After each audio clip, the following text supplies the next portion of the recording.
Hello guys, welcome to Defense Academy 11. I am Prashant Kare, Class 2 Officer of ICG, and this year I am appearing for UPSC interview. Today we gonna discuss the Vice President chapter. We already discussed President. So आज हम vice president शुरू करते हैं. Vice president जो post है वो second highest office है India में. पहला फर्स्ट हाईएस्ट ऑफिस है प्रेसिडेंट, उसके बाद में सेकंड हाईएस्ट ऑफिस है वाइस प्रेसिडेंट. फर्स्ट पर्सन जो होता है, फर्स्ट सिटीजन जो होता है इंडिया का, वो प्रेसिडेंट होता है, उसके बाद में वाइस प्रेसिडेंट होता है. तो अगर आप बात करें ऑफिशियल वारंट ऑफ प्रेसिडेंस जो रहता है उसमें प्रेसिडेंट रैंक 1 पे आता है, उसके बाद में वाइस प्रेसिडेंट आता है. वाइस प्रेसिडेंट का जो ऑफिस है वो हमने बोरो किया है अमेरिका से. तो अमेरिका का जो वाइस प्रेसिडेंट होता है उसी तर्ज पे हमने इंडिया का भी वाइस प्रेसिडेंट बनाया है. ठीक है, अब हम डिस्कस करेंगे उसके इलेक्शन के बारे में. तो आपको पता होगा कि अगर बात आती है इलेक्शन ऑफ वाइस प्रेसिडेंट, उसके पहले आपको पता होना चाहिए कि प्रेसिडेंट के इलेक्शन में कौन कौन हिस्सा लेता है. मैंने आपको पहले वीडियो में बताया था, मेरा वीडियो अवेलेबल है प्रेसिडेंट का. उसमें मैंने बताया था कि लोकसभा, राज्यसभा यानी पार्लियामेंट में जो इलेक्टेड मेंबर्स है लोकसभा के और राज्यसभा के, उसके साथ में जो भी स्टेट के जितने स्टेट है 28 स्टेट है अभी. तो 28 स्टेट में जो भी विधानसभा है, तो उस विधानसभा से जो इलेक्टेड मेंबर्स है, नॉमिनेटेड नहीं, इलेक्टेड मेंबर्स है, उसके बाद में दिल्ली एंड पौंडीचेरी में भी विधानसभा है, वहाँ के elected members only.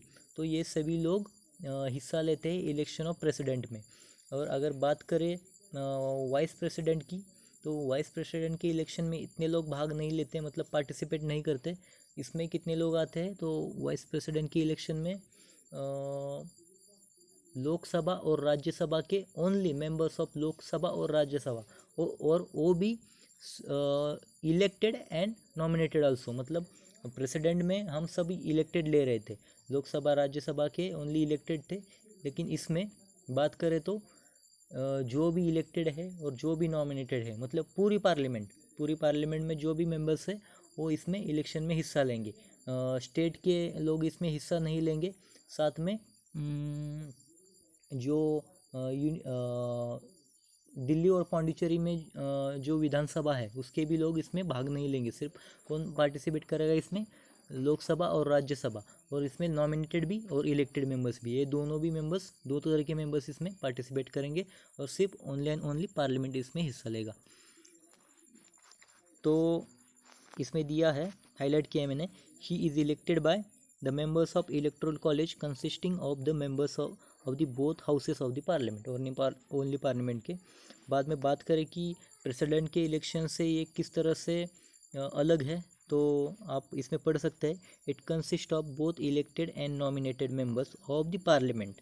In the case of president only elected members रहते हैं. प्रेसिडेंट के इलेक्शन में ओनली इलेक्टेड रहते हैं, इसमें सभी रहते हैं, नॉमिनेटेड भी और इलेक्टेड भी. उसके बाद में it does not include members of the state legislative assemblies, मतलब विधानसभा के कोई भी मेंबर इसमें हिस्सा नहीं लेता. इसका कारण जब पूछा था कॉन्स्टिट्यूएंट असेंबली में, तो अंबेडकर जी ने इसका बहुत अच्छा आंसर दिया था. इसमें उन्होंने कहा था कि जो भी हमारा प्रेसिडेंट है वो हेड ऑफ स्टेट है, लेकिन ये हेड ऑफ राज्यसभा, मतलब जो हेड ऑफ राज्यसभा है, मतलब जो उसे प्रिसाइड करेगा, हाईएस्ट ऑफिसर राज्यसभा का, वो वाइस प्रेसिडेंट होता है. मतलब वाइस प्रेसिडेंट तो हेड ऑफ स्टेट नहीं है, लेकिन प्रेसिडेंट जो है वो हेड ऑफ स्टेट है. मतलब उसमें सभी स्टेट आ गए हैं, हमारे यूनियन आ गया, मतलब पूरे भारत का हेड ऑफ स्टेट प्रेसिडेंट है. तो प्रेसिडेंट की बात करें तो उसके पावर्स भी ज़्यादा है और वो इम्पोर्टेंट पोस्ट है. लेकिन वाइस प्रेसिडेंट तो हेड ऑफ स्टेट नहीं है उसका. हाँ, अगर वैकेंसी होती है प्रेसिडेंट के ऑफिस में, तो उसे वो रिप्लेस करेगा. कौन करेगा? Vice president. लेकिन वो हेड ऑफ स्टेट नहीं है, इसलिए इसे बड़े तर्ज पे इसका इलेक्शन लेने में कोई भी मतलब कोई ज़रूरत ही नहीं है. बड़े मतलब स्टेट को इसमें इन्वॉल्व करो, यूनियन टेरिटरी जो है दिल्ली और पौंडीचेरी, इसके लोगों को भी इन्वॉल्व करो, तो इसलिए इसका खर्चा भी बढ़ जाएगा, क्योंकि वो हेड ऑफ स्टेट नहीं है। इस इलेक्शन में इतने लोग उसके लिए हिस्सा नहीं लेते, सिर्फ पार्लियामेंट ही हिस्सा लेती है। और अगर बात करें कि इसे रिमूव कौन करेगा, अगर रिमूवल की बात आती है तो रिमूवल के लिए इसमें जो हमारी ये है राज्यसभा है, तो राज्यसभा में इसके लिए मोशन लाया जाता है और ओनली राज्यसभा के मेंबर इस बिल को पास करते हैं और लोकसभा में इसे सिर्फ असेंट के लिए भेजा जाता है। मतलब इसके लिए इम्पीचमेंट की प्रोसेस लाने की कोई ज़रूरत नहीं, राज्यसभा में आप इसे पास कीजिए मेजॉरिटी से और बाद में लोकसभा में लाइए, राज्यसभा के बाद लोकसभा में लाइए और इसे आप निकाल सकते हैं। क्वालिफिकेशंस, अगर आपकी इसकी पात्रता देखेंगे, इसकी क्वालिफिकेशन देखेगी, एलिजिबिलिटी इसे कहते हैं हम उसकी क्वालिफिकेशन को। तो उसके लिए एलिजिबिलिटी ये है कि वो सिटीजन ऑफ इंडिया चाहिए। वैसे तो प्रेसिडेंट और वाइस प्रेसिडेंट की दोनों की जो क्वालिफिकेशन है वो सेम है। तो आप याद में रखने के लिए सिंपल है, आपको पहले तो सिटीजन ऑफ इंडिया चाहिए, बाद में उसने अपने 35 ईयर्स ऑफ एज कंप्लीट किए होने चाहिए। उसके बाद में he should be qualified for the election of the member of Rajya Sabha के इलेक्शन के लिए वो एलिजिबल होना चाहिए, क्वालिफाई होना चाहिए। और प्रेसिडेंट के बारे में बात करें तो प्रेसिडेंट की इधर थोड़ा सा चेंज है इस क्वालिफिकेशन में।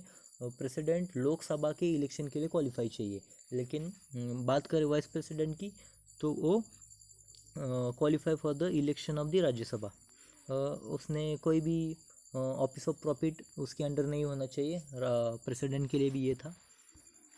अगर बात करें हम अब तक के वाइस प्रेसिडेंट की, तो सर्वपल्ली राधाकृष्णन पहले वाइस प्रेसिडेंट है, उसके बाद में भी वही थे। प्रेसिडेंट की बात करें तो पहले प्रेसिडेंट है डॉक्टर राजेंद्र प्रसाद, दूसरे भी राजेंद्र प्रसाद ही थे। इसी तरह यहाँ डॉक्टर सर्वपल्ली राधाकृष्णन फर्स्ट थे और सेकंड भी वही थे। उसके बाद में जाकिर हुसैन थे, V V Giri, Pathak, Jatti, Mohammad Hidayatullah, R Venkataraman, doctor Shankar Dayal Sharma, K R Narayan, Krishnakant, B S Shekhawat, Mohammad Hamid Ansari 2 time थे। अभी है वेंकैया नायडू, सर्विंग है वेंकैया नायडू। तो आप देख सकते हैं इसमें बहुत से ऐसे जैसे कि राधा कृष्णन हो या गिरी हो, वेंकटरमन, शंकर दयाल शर्मा, के आर नारायण, ये बहुत से ऐसे भी लोग हैं जो बाद में प्रेसिडेंट बने आगे जाके। और डॉक्टर राधाकृष्णन की एक अच्छी बात है कि वो अनअपोज थे। और वेंकैया नायडू के इलेक्शन में जब वेंकैया नायडू जब सिलेक्ट हुए थे, मतलब अपॉइंट हुए थे या उनका इलेक्शन शुरू था, तभी उनके खिलाफ गोपाल कृष्णा गांधी खड़े थे। ये गांधी जी के पोते हैं, गोपाल कृष्णा गांधी, याद में रखिए। अभी ऑथर ऑफ परमिशन ये रहते कि to be bear true faith and allegiance to the constitution of India, मैं संविधान के प्रति प्रामाणिक रहूँगा। I will faithfully discharge the duties of this office and उसकी जो ओथ रहती है वो प्रेसिडेंट उसको ओथ देता है। और प्रेसिडेंट को ओथ कौन देता है, तो सुप्रीम कोर्ट का जो हाईएस्ट जज रहता है, CJI कहते हैं, चीफ जस्टिस ऑफ इंडिया, वो प्रेसिडेंट को देता है ओथ, शपथ विधि के लिए शपथ देता है। और बात करें वाइस प्रेसिडेंट की, तो वाइस प्रेसिडेंट को प्रेसिडेंट ओथ देता है या शपथ देता है। तो ये बात याद में रखिए। कंडीशंस ऑफ ऑफिस इसमें कुछ इतना नहीं है। टर्म एंड वैकेंसी, उनकी टर्म की बात करें तो टर्म उसकी होती है 5 ईयर्स की, 5 ईयर्स की टर्म है। बाद में जब भी वो रिज़ाइन देंगे तभी उनका ऑफिस खाली होगा। और भी कई तरीके वो देखते हैं हम, उनकी ऑफिस में वैकेंसी कैसे होगी, मतलब वो पद से कैसे निकाले जाएंगे या कम होंगे। तो पहले तो एक्सपायरी ऑफ हिज टेन्योर, पहला पॉइंट तो ये है कि जब भी उनकी टेन्योर की एक्सपायरी होगी, 5 साल पूरे होंगे, तभी वो वैकेंसी उनके ऑफिस में होगी। दूसरी बाय रिजिग्नेशन, अगर उनको रिजिग्नेशन देना है, वो दे रहे हैं, तो भी उनके ऑफिस में वैकेंसी हो जाएगी। तो वो जो रिजिग्नेशन देते हैं वो देते हैं प्रेसिडेंट को, और प्रेसिडेंट देता है वाइस प्रेसिडेंट को, वाइस वर्सा है। मतलब बाद में उनका रिमूवल किया जाए, लेकिन इसके लिए इम्पीचमेंट की ज़रूरत नहीं, राज्यसभा में पास करो और बाद में सिर्फ असेंट लो लोकसभा का। बाय हिज डेथ, मतलब वो अगर उनका मृत्यु होता है उनके पद पर उनकी मृत्यु हो जाती है तब भी उनका ऑफिस खाली हो जाता है। अदरवाइज़ इलेक्शन कमीशन अगर कहता है कि उनका इलेक्शन में कुछ झोल झपाड़ा है, मतलब उनका इलेक्शन कुछ डिक्लेयर वाइड किया जाता है, मतलब उन्होंने कुछ तो किया है इलेक्शन में ऐसा कि वो वैलिड नहीं है, या तो गलत तरीके से वो इलेक्शन जीते हैं, तब भी उनको उस ऑफिस से निकाला जा सकता है। ठीक है, तो इस तरह से उनकी ऑफिस में वैकेंसी होती है। और जब भी प्रेसिडेंट अगर प्रेसिडेंट की मृत्यु होती है, या प्रेसिडेंट रिजिग्नेशन देते हैं, या प्रेसिडेंट का रिमूवल होता है, या जब भी उनके ऑफिस में वैकेंसी हो जाएगी, तभी वाइस प्रेसिडेंट उनकी जगह लेंगे और प्रेसिडेंट की तरह काम करेंगे। लेकिन 6 महीने के अंदर अंदर प्रेसिडेंट के लिए इलेक्शन होनी ज़रूरी है। और जो एक्स ऑफिशियो चेयरमैन भी इन्हें कहा जाता है, वो राज्यसभा के अध्यक्ष होते हैं, मतलब चेयरमैन होते हैं। जैसे कि लोकसभा का ओम बिरला जी है, वैसे ही चेयरमैन है अभी राज्यसभा के, उनका नाम है वेंकैया नायडू। ठीक है, तो अभी आगे देखते हैं कुछ। तो उन्हें ex officio chairman of Rajya Sabha भी कहते हैं। तो ये हो गया पूरा हमारा वाइस प्रेसिडेंट, जितना भी इम्पोर्टेंट है मैंने उसे कवर कर दिया आज। So thank you guys, thank you for watching.